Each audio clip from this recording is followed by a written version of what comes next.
সরাসরি সংসদ ভবনে যাব, সহকর্মী নাফিজা দৌলা সেখান থেকে আমার সাথে যুক্ত আছেন। নাফিজা, এই সংবিধানের এই কমিটির কার্যক্রম নিয়ে অনেক চর্চা হয়েছে, একটু জানতে চাই এই সংশোধন কমিটি আসলে ঠিক তাদের কার্যক্রম কবে নাগাদ মোটামুটি ফিক্সড হতে পারে, যে কি করতে যাচ্ছে, সিদ্ধান্ত কি হতে পারে? আর বিরোধী দল তো এখানে যোগ দিলই না, বাকিটা জানাবেন।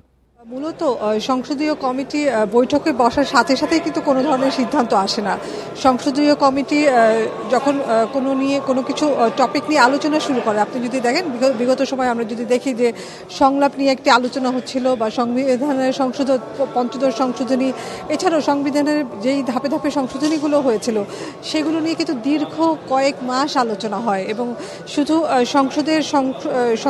সংসদ সদস্যরাই না, এর বাইরেও যারা এই আলোচনার বিষয়বস্তুর সাথে স্টেক হোল্ডার আছে তাদের সাথে মতামত নিয়ে তারপরে সেই ধরনের সংশোধনী আনা হয়। তো নিঃসন্দেহে এটি যখন সংবিধান সংশোধনের বিষয় আসে, তো সেই আলোচনা দীর্ঘ হবে, সেটি স্বাভাবিক, এবং সেই পরিধিও ব্যাপ্তির কথা আমাদের কমিটির সভাপতি যিনি আছেন, স্বরাষ্ট্রমন্ত্রী, তিনি জানিয়েছেন যে সেটির ব্যাপ্তি অনেক হবে। তারা শুধু সংসদের সদস্য না, একই সাথে তারা বিরোধী দলের পক্ষ থেকে বিরোধী দলের 5 জনের নাম চাওয়া হয়েছিল এই কমিটিতে। আপনি জানেন 17 সদস্যের একটি কমিটি গঠন করা হয়েছে সংবিধান সংশোধনের, সেটির আলোকে 5 সদস্যের নাম চাওয়া হয়েছে বিরোধী দলের পক্ষ থেকে। বিরোধী দল দেয়নি, সরকারের পক্ষ থেকে বলা হচ্ছে, বা সংবিধানের সংশোধন কমিটির পক্ষ থেকে বলা হচ্ছে যে তারা এখনো অপেক্ষা আছে, বিরোধী দল হয়তো বা নাম দিবেন।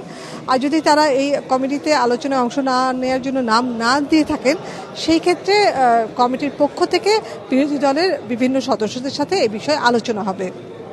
সংবিধান সংশোধন নিয়ে আপনি জানেন জুলাই গণ অভ্যুত্থানের পর একটি কমিটি গঠন করা হয়েছিল অন্তর্বর্তী সরকারের সময়।